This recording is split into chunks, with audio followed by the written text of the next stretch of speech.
Oh god. Hello everyone. My name is Brian. Welcome back. Bally Spring. Oh jeez. Give me a second there. I'm dying. Oh god, we must be nearly there. Oh god, we're not even at the end of the lane. Oh god, I think I see the white light. Oh wait, that's just the sun. Yeah. Okay. I think I'm alright now. Yeah. Whew. Okay everyone, so as you can see, we're just out enjoying a nice brisk walk here as we make our way down towards the village. Because we have to head on down to the village because my 675 is actually currently down at Wes's. Nothing bad, so don't worry. I have actually bought a set of row crops off Wes. So down in his other yard, he actually breaks tractors down there as well, and it turned out he has a little 3 series down there with a set of row crops on it. Unfortunately, the offset was slightly different to our own, but he did have a set of centers there belonging to a 6 series, which he thinks are the same offset, but he just wanted to get my tractor down there to be doubly sure. So that is exactly what we did. We dropped it down, and Wes is getting that sorted out for us. Now on top of that, he actually found a set of extensions for those rims, which means we can actually fit them as kind of a set of dual wheels. We can fit them on the outside basically of our existing wheels. And well, that's going to be very, very handy for us when it comes to compacting our pit of silage. It's also going to be very handy to us just in terms of even hauling the silage, because you know, it'll help to spread out the weight of the tractor a little bit more, give us a little bit more traction, and that's certainly going to be a help to us. Now, the other reason we are on our way down here is because I am actually on my way to look at a piece of kit that Wes has located for me. Now, it's not something we'd actually previously talked about, but I need to get a little sprayer. Now, I need a sprayer for multiple reasons. I need it, of course, you know, if we end up needing to spread herbicide on our potatoes down there, we will need a way of applying it. But I am hoping to possibly get away without spreading herbicide if at all possible, but we'll have to wait and see how it shakes out. But we are going to need one mainly for fertilization. Now, while you could technically spread a granular manure on your potatoes, it would be a very, very inefficient way of actually doing it. And I think the best way of fertilizing them is going to actually be to apply liquid fertilizer. While liquid fertilizer is more expensive to begin with, it will be getting applied much more efficiently. And so I think you know, it probably is the best option. I think it will actually save us money in the long run. So yeah, there is one more reason that we are going to need a sprayer. Now, we might end up needing it for this and we might not, but we need it for the purposes of irrigation. Now, you know, potatoes require 2 things. They require good drainage in your soil, which luckily that field has in abundance, but they also require quite a good amount of water. Now, you might think that, well, living in Ireland, there's not going to be any shortage of rain, but you could be surprised. Last year we had a period of almost, 13 weeks with no rain, and let me tell you, that was pretty devastating for lads. Not just lads with crop fields, but, you know, even lads around with grass. There was lads out giving silage to their cattle in July and August of last year, and, you know, that's definitely not what you want. And, you know, while hopefully we won't face anything quite as bad as that this year, if you had a crop of potatoes last year and you didn't have a way of irrigating them, well, they were just goners. That was the way it was. And so while a sprayer wouldn't be the most efficient way of irrigating our potatoes, it would be a way of doing it. We are lucky in that, you know, we also have a well on the farm of our own, so, you know, we're not going to be racking up big water charges or anything. Now, this sprayer is actually a pretty new sprayer, believe it or not. It is also a very small sprayer. It's actually only about 400 litres. But it could be, you know, the right size for us. We're not going to need a very big sprayer, obviously. And this, of course, is it sitting on the low loader. But I'm laughing because I'm looking at the Massey, and holy God, look at her. By God, Wes did some job on that. That is absolutely fantastic. That is ideal. And man, he said the tyres weren't great, but like, I don't know, the treads on that look like pretty good to me. I know they're a little bit perished, but yeah, oh, this is brilliant. So like I said, there are actual centres that bolt into the centre of these as well, and we will be able to then directly bolt them onto the tractor just to have the row crops for when we need it going through the potatoes. There is also a set of front wheels actually that comes with it as well, which are actually even skinnier than what we have on here, and those are on my trailer over there. I also I asked Wes if he had any spare tyres because I'm going to need him to cover down the silage pit, and he's given me everything he has here, but I'm probably going to want another few still on top of that. But back to our sprayer, and yeah, like I said, it is a nearly new machine. It's about 18 months old, and this is actually one Wes had down in his other yard, and he was basically letting it out for hire. Now, given the size of it, I wouldn't say it's actually seen much hire work. We'll actually just hop up here for a minute because, yeah, well, like, look at it. There's not a mark on this thing. I don't see a scratch anywhere on it, to be honest. You can nearly not tell that it isn't brand new. But, you know, relatively speaking, these are not the most expensive piece of kit compared to other farm machinery, and these were actually about 3,600 new. Now, Wes is looking to get 2,800 for this, which I think is a fair enough asking price, and like, looking at it here in the fresh, I'm nearly happy to pay that for it, to be honest. But we will see if we can get him down a little bit here. I'm just getting him on the phone here now. Someone's having a bad day. God, it's a bad joke when you have to get a fairly new tractor like that. What is she? 212 2021, and she's getting pushed in. Not what you want to see. Right, phone's ringing here now. Let's see if we can do a deal on this. Hello, Wes, how are you getting on? Brian here. Ah, not too bad, not too bad. You hard at it, jar? Oh, be God, well for some, well for some. Come here, I'm down in this yard. Yeah, I did, and Wes, you done a great job on this, I have to say. I absolutely love it. Yeah, them tyres are in good nick as well. Yeah, oh, good man, good man. No, I appreciate that. Now, you did me a solid there on that. But come here, I'm looking at this little sprayer. Yeah, yeah, oh, she is. Yeah, I'll give you credit now. She's fair clean, all right. It is rather small though, isn't it? Ah, yeah, yeah. Ah, sure, look, I understand that. Sure, so like I said, I don't need a huge one anyway, but yeah. So come here, look, Wes, how much were you looking for this yaw? It was 2.5 you said, wasn't it? 2.8? Oh God, I thought you said 2.5. Well, come here, you'll do me better than 2.8 on it anyway, won't you? Yeah. Ah, yous all say that. Surely there's some wiggle room in it now. Yeah. Yeah, 2.7. Yeah, here, look, Wes, I tell you now, I've a lot on here today and I don't have all afternoon to stay around arguing, so will you meet me in the middle and do it at 2.6? Yeah. Yeah. Oh, I got him there as well. Yeah, I seen him there. I'm speaking of them, I tell you, you said you might drop up another car trailer load. Will you do that? And is there any chance you might be dropping up to me this evening? Because I'm going to want him there probably tomorrow night, like. Yeah, or even in the morning is grand, Wes. Yeah. Sound. Yeah, yeah. So, 2.6 then? Right. Right, alright.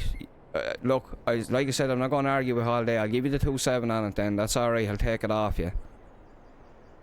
No, not today. Probably day after tomorrow. I'm going to be cutting silage there tomorrow, so I won't have much time to be getting down to you. But, yeah. Actually, you can give it a quick check over, but sure, there's hardly much to be checked over on it anyway.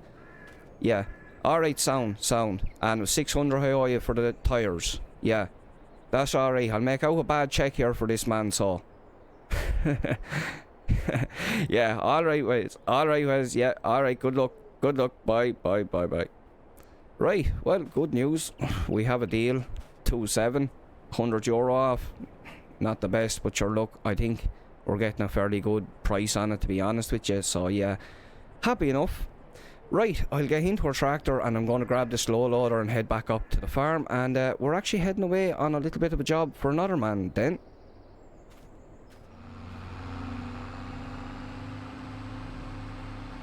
Well, that's more bloody money gone. East West is having a good day anyway.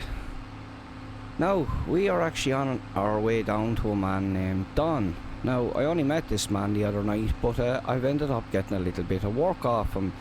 Largely down to my father on that, because my father, as it turns out, actually knows this man. Now, I'll explain all in a couple of moments, but we'll get pulled on in here. I was actually down here already this morning. I was supposed to mow for him this morning, but when I tested the grass, the nitrogen levels were fine, but the sugars weren't quite up to where they should be, so I actually advised them just to wait until the afternoon. I had tested my own grass as well, and that was ready to go, so I said to him I could pop back as soon as I was finished, you know. Now, we'll get pulled in here so we can get set up, and I'll just jump out and close that gate, because if not, it's only going to be in the way when we come back around. Now, right, we'll get our mower unfolded here,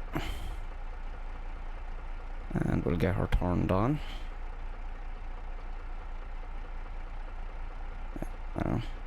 There we are. Just make sure everything's going alright. She was mowing this morning, of course, so she should be ready to go. Now, I'll give you a little tip that I've picked up contracting over the years, and that is, when you are in a field like this where you are mowing it for the first time, it's a field you've never walked in before, always drive around the field in a clockwise direction, meaning that you're not going to do your outside headland first. And the reason for that is because if there are any hazards or anything to be encountered, you will most likely find them somewhere along your ditch line. That little stone wall over there is a very perfect example of what I'm sort of talking about. Because, well, if you come along, and I'm actually going to hop out here just as we approach it, to be honest, and I'm just going to very quickly walk it. But, you know, if you had any of those stones there had come loose over the winter, and, you know, a storm came or something and they blew them down, well, you're very likely to find it being here somewhere close to the wall. And, well, if you're going to hit it with something, you're going to be twice as well to hit it with the tyre of your tractor as you are with your mower.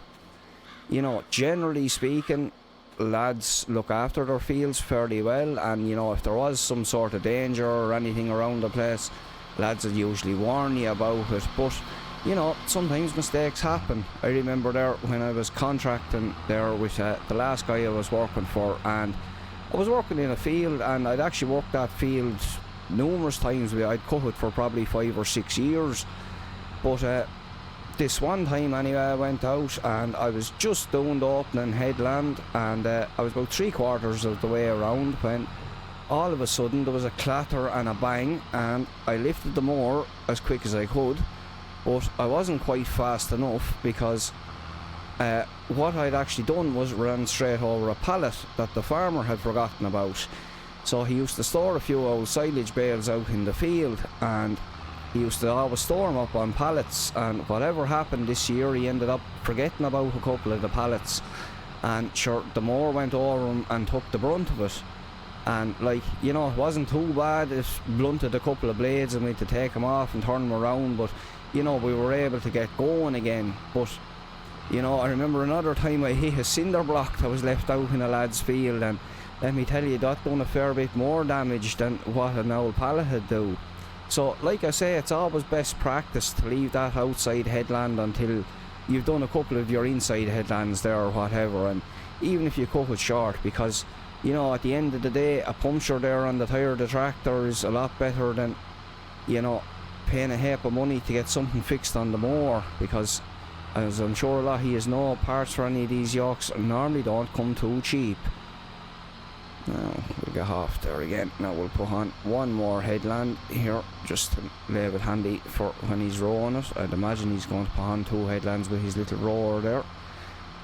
But yeah, so this man we're working for, like I said, I ended up getting the bit of work off, and sort of partially in thanks to me parents, because the parents called down there at the weekend. It was their first time to come down actually since I had bought the place. The last time they were down here I hadn't even moved in any of my equipment or anything. The yard was just basically bare. But the old lad of course was mad to get down and get a look at it, especially because he was mad to get a look at this yoke as well, because sure he has the little International 855, and you know he likes the old machinery and stuff, and so he's a good interest in farming, you know, that sort of way. But the mother wasn't too impressed with the mobile home, I know that much. They thought the yard was alright, but she still thinks I'm half cracked, to be honest. But sure, she's made her peace with it now at this stage. But anyway, while they were here, I said I'd bring them out for a bit of a meal, and we went to the old pub there down the road there, Walsh's. And by the way, if you're ever in Bally Spring, I'm telling you, call into that place, and pig's arse and cabbage, lad, you couldn't beat it. Oh, it's all simple grub in there, but like good quality grub, and they give you loads of it like as well. You know, good porter in it too, I tell you. It goes down now fairly easy. Well, he went down a little bit too easy, to be honest with you, but sure, look, that's a story for another day. We said we'd make the best of it while the mother was offering to drive us, so we did just that. But when we finished the meal and we're having the couple of pints, over strolls your man Don here, and he starts chatting away to the father, and I don't think I opened that very straight now, to be honest, but we'll make do with what it is now. I definitely did take a bad line, but sure, we'll see. Looks like I've had a few beers back there, I think. But anyway, like I said, them points might have went down a little bit too easy. But yeah, so it turns out anyway that Don actually knows my father, because my father's a big fan of the old horse racing, and your man Don here has a couple of race horses. And so the two of them know each other anyway, and the father was telling me here after that apparently this lad had a horse here a couple of years ago. He still has her over here, but she's not racing anymore. She's producing foals for him now in Yorks. I'd say he's breeding her, like, you know, but it's one of them fairy tale stories, you know, where he bought that one now for something like 11 or 1200 euro, and sure, she went on to win a whole heap of big name races, and I'd say he made an absolute heap of money over as well. But sure, he's had other horses in York since, the father was telling me, but like he's never had anything with that sort of success ever again, you know. Sort of strikes me as the kind of lad that had keep at it now and keep at it, hoping for the next big one, you know. Some boys that spend every penny they'd have made trying to find the next one like that, and sure.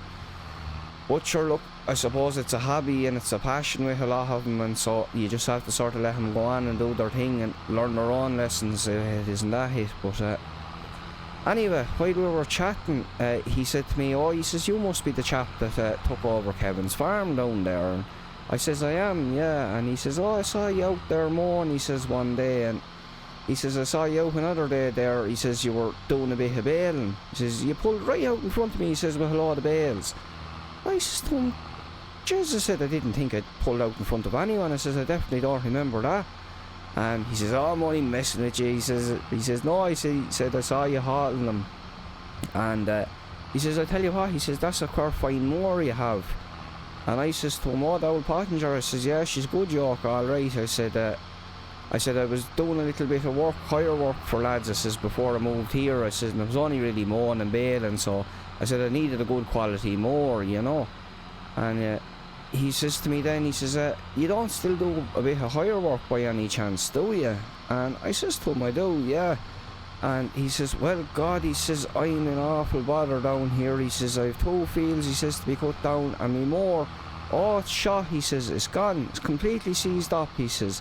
Oh, he says, you can't get good machinery anymore these days. Nothing's built to last, everything's made wrong to go wrong, he says. Doing fierce giving out about it. And I says to him, oh, is it a fairly new mower? I says, there's something that broke down on you. And he says, ah, sure. He says, she's about 30 years old. I couldn't stop laughing at him. I says to him, well, I says, I think you got your value out of it then. I says, did you not? And he says, oh, maybe so, but sure. He says, anyway, he says, I need someone to mow down these fields for me.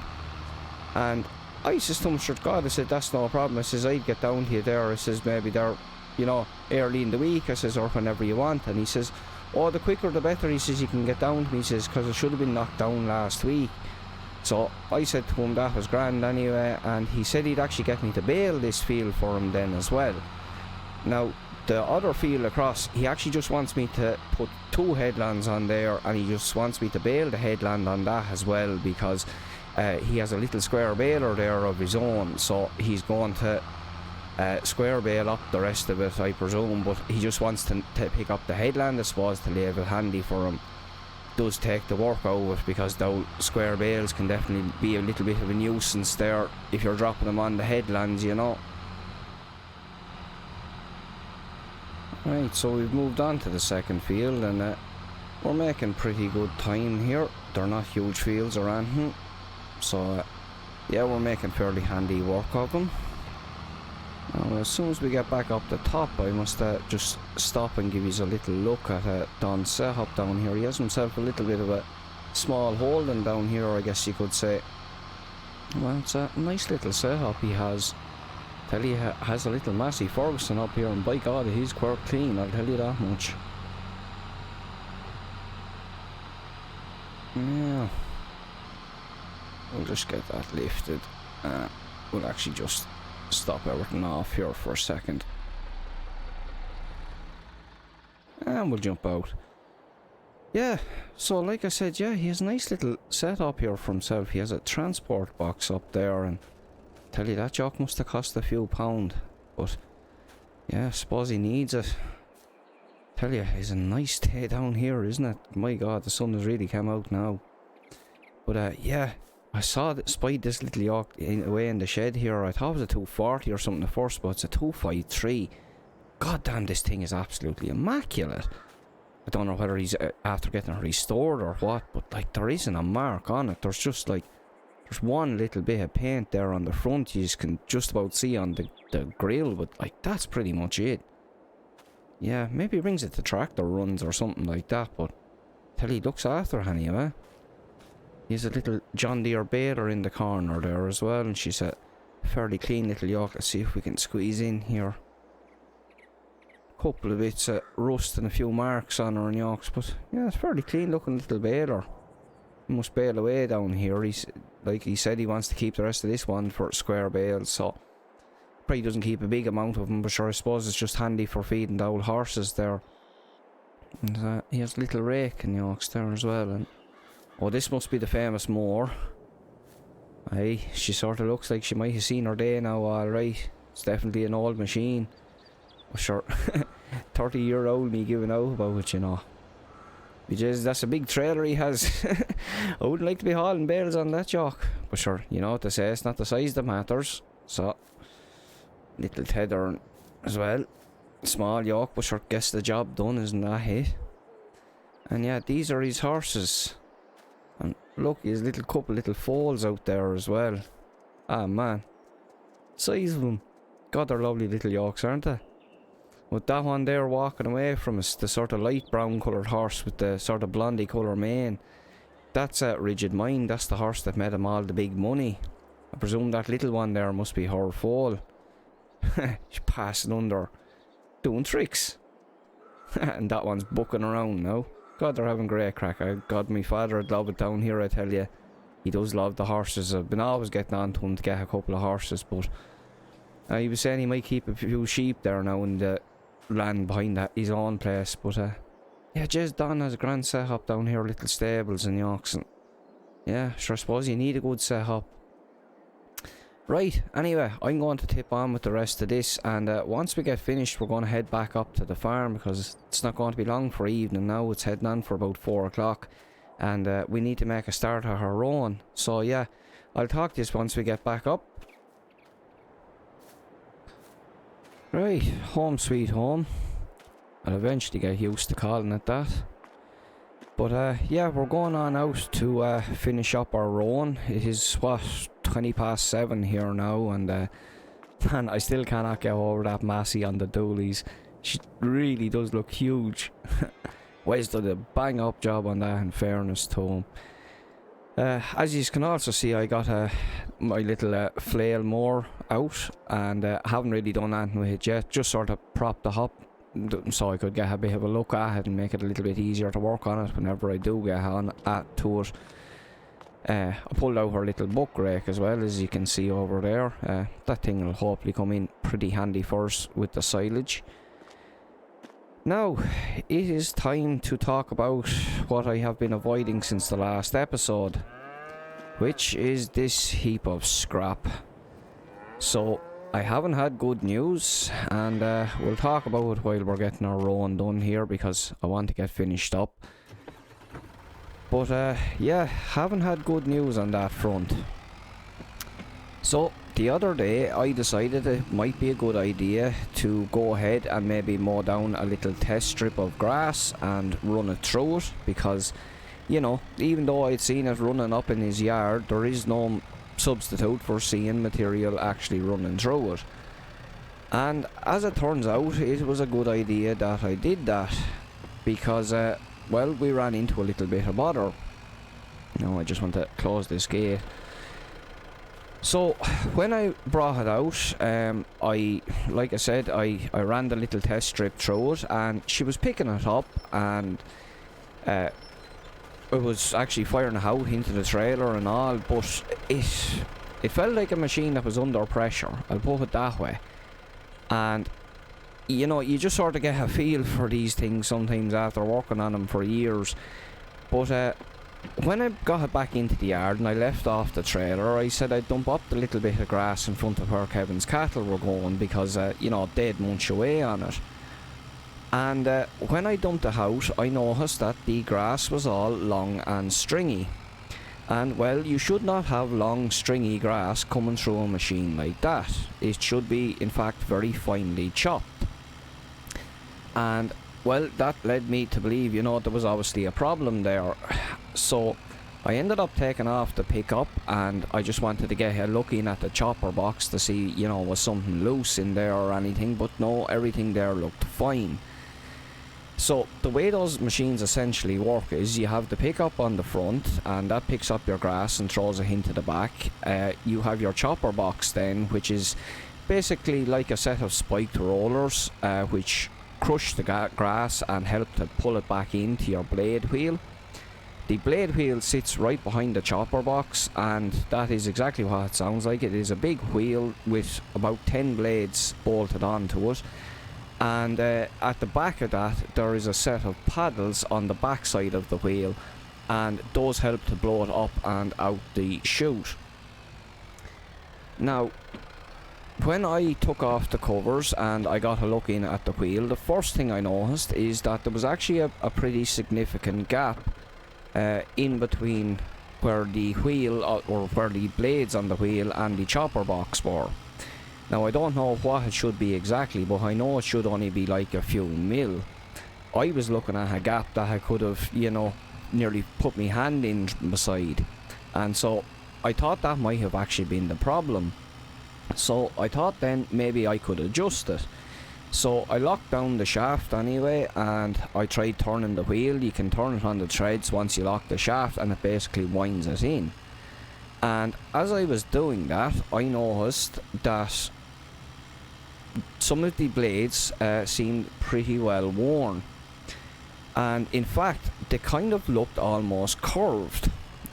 And so I actually went and got a ruler, and I set the ruler over the edge of the blade, and sure enough, the blades were actually curved. You know, basically what happened is they are so worn and so dulled that the blades basically started to wear away. Now, I ended up ringing Wes, and I wanted to see if I could maybe price up a set of blades for it, and he did not give me good news, because it turns out those blades are actually about €200 each, and there's 10 blades on that wheel, which adds up to €2,000. Now, as you can imagine, I was not very happy to hear this, and I ended up contacting your man in Greenlands. And I just said to him that, you know, I'm after running into a bit of bother here with this harvester. And your man says to me, alright, he says, what's the problem? And I says, the problem is she's not chopping grass at all. I said, the blades are so dull, she's barely only pulling grass through it and firing out the back. To be honest, I don't even know how it was managing to fire out the back, because normally a machine like that had choke, you know. It's pretty impressive it was actually managing to get it out at all, honestly. But anyway, your man said to me, look, he said, I told you to score with that jock. He said, I told you it was sold as seen. He said, so, you know, that it is what it is. And I says to him, look now, I says, you told me a lot of things. I says, you told me it was sold as seen, alright. I says, but you also told me, I said, that jock was in perfect condition, that I'd have nothing to do with it, only pull a hoe into the field, and I'd be able to get harvesting with it. I said, you also told me, I says, that you had personally serviced that jock here for the last 4 years. I said, and that leads me to believe, I said, that one of 3 things is going on here. I said, you are either an absolutely god-awful mechanic, I said, or you're a liar. I said, you're either lying to me about having serviced that jock yourself the last few years, or, I says, you knew damn well about the problems, I said, and you decided to try and fob it off on me anyway. I said to him, so which is it?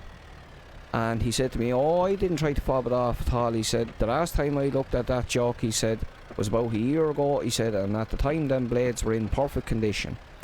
And I said to him, look now, I said, I didn't come down the last shower rain or anything. I said, you don't get wear like that on blades, I said, in the space of a year. I said, you don't get curvature on them.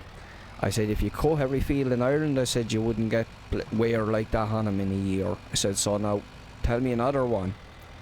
So, he said, look, I told you now, he said, it's all the same, that's the way it is. And I says to him, right, well, I says, I tell you what I'm going to do, I said, because it's not only junk to me now. I said, I'm going to paint the words liar, I says, all over it.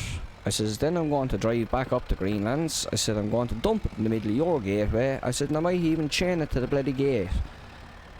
And look, now, I had no real intention of doing that. But, you know, I was bull tick talking to him on the phone. And I think I'm pulling around onto the wrong road. Oh, here, worst at talking and trying to work at the same time. But yeah, it kind of worked anyway, because all of a sudden he kind of softened his tone. And he started saying to me, oh look, he says, there's no need for that. And I says to him, look where I'm standing, I says, there's plenty of need for it. I says, because I said, you're after lying to me. I says, what are you going to do about it? I says, you're going to have to do me something on it. And you know, I had told him how much the blades were going to cost me, and he was asking me, you know, where did I price? And I says, I priced them here with my own local lad. So he said, here, will you leave it with me? He says, for about 30 minutes, he said, and I'll get back to you. Now, I was hesitant to let him get off the phone, because I thought I'd never hear from him again. But fair play to him, he actually did ring me back, you know, to his credit, I'll give him that. And he came back to me and he says, listen, he says, I have 2 options for you. He says, I don't know how much you're going to like one of them, he says, but these are the options I have. And I said, right. So he says to me, I'm after pricing them blades there, he says, myself. And he says, I can get my cost price. He says, I'll knock off the VAT, he says, and I'll cover some of them, but you'd have to give me about €750 for them. And I says to him, right, okay, I says, what's the other option? He says, well, the other option, he says, is I have a loading wagon that has just came into stock. And, you know, he started telling me about it, and apparently this is a wagon that's about 14 years old. It looks in good condition. He showed me pictures of it, and he actually was able to show me a video of it that they had here about a couple of weeks ago when I was actually out in the field working. And he said to me he was looking to get 9,000 for this, but given the circumstances, he said he would do me a direct swap. He would essentially take back the Claas Harvester and the Donnelly trailer, and he would do me a direct swap for this forage wagon, if that setup would suit me. So I accepted his offer, and we are going to be swapping that out for a loading wagon. Now, the reason I did so is because, well, you know, that wagon is, it's like I said, it's 14 years old, and I said to you, you know, a few episodes back that, well, if we could find a wagon, if, you know, the type of one we'd be looking for, it'd be probably in around that age range of 12 or 13 years old.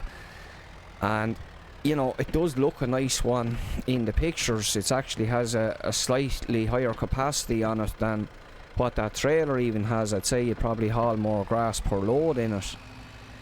But I said to him I would take it, and I would agree to it on one condition. I told him I had to get a 6-month warranty with it. And so he did agree to give me the 6-month warranty, which is a good sign as well, and that's covering all parts. So if anything goes wrong, it's going to be on him. But yeah, look, it is what it is. It's a lesson learned. You know, I was going to say it's a lesson learned the hard way, but actually things have kind of worked out pretty alright for us. I mean, we haven't really done too bad. Honestly, a loading wagon probably is a better setup for us at the end of the day, and you know, as just having a solo person here, it was always going to be a bit awkward trying to do the trail harvest, even though we have the 2 tractors now, like, you know. And yeah, maybe now having the wagon kind of negates the need to have the international to some degree, but I do kind of like having it there just as a backup, if nothing else, you know. I still think it is going to come in handy. It's also a little bit more powerful than the Massey, I've noticed. It definitely handles that whole mower no problem anyway. It was making short work of the grass up at Don's and stuff. But yeah, that is the situation. It still is a lesson learned. You know, I definitely have to learn to not be so hasty the next time, because, you know, that this could have went very wrong. You know, if this guy had doubled down and said, like, you know, sold the scene means sold the scene, well, I would have had no actual recourse, legally speaking. You know, I would have been stuck with it. And so in a way we were kind of lucky. You know, we were lucky that he decided to work with us there, and we were lucky that this loading wagon had came in. Come on, Landy, get out of the way. I don't want to park the windrower on top of you. Goddamn chicken, she's been obeying. She loves being in the shed for whatever reason. Well, we'll just leave it there. I'm sure it'll be alright. By the way, do chickens change colour? Because I'm damn sure she was white the last time. But, oh, maybe I'm imagining, I don't know. But, yeah, like I said, we were kind of lucky in a way, you know. Things could have went badly with it, and we could have been, you know, down a lot of money and stuck in a situation where we had no means to pick up our grass. So, like I said, things have sort of worked out in the end, but it's definitely a lesson to be a little bit more cautious next time. So it's, what time's just going on? 8 o'clock. He's supposed to be down here, he said, around 8:30, so hopefully it's not going to be too long. I should really get the international off the moor here and get connected up to one of these things, because I'm going to have to get him loaded on the trailer for him. So yeah, I'm going to get cracking away with that, and that is where we're going to leave it for today's episode. Hopefully everyone has enjoyed the episode, and when we come back, it will be tomorrow morning, of course, and we will be out at silage, and boy, I cannot wait. But until next time, take care and good luck.